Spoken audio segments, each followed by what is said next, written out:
Desde Cruz Roja Vizcaya queremos pediros confianza en la ciencia, que como todos sabemos hay una disposición absoluta, se han invertido todos los recursos para conseguir sacar cuanto antes la vacuna, que cuando salga al mercado sin duda cumplirá todas las condiciones de seguridad y de eficacia, que nadie lo dude.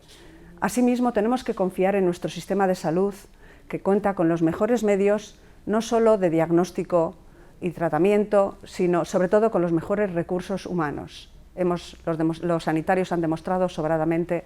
Por supuesto, tener confianza en cada uno de nuestros conciudadanos. Apelar a que todos vamos a ser responsables, es lo que os pedimos, responsabilidad individual y responsabilidad colectiva. Y juntos saldremos de esta, no lo dudéis. Mucho ánimo.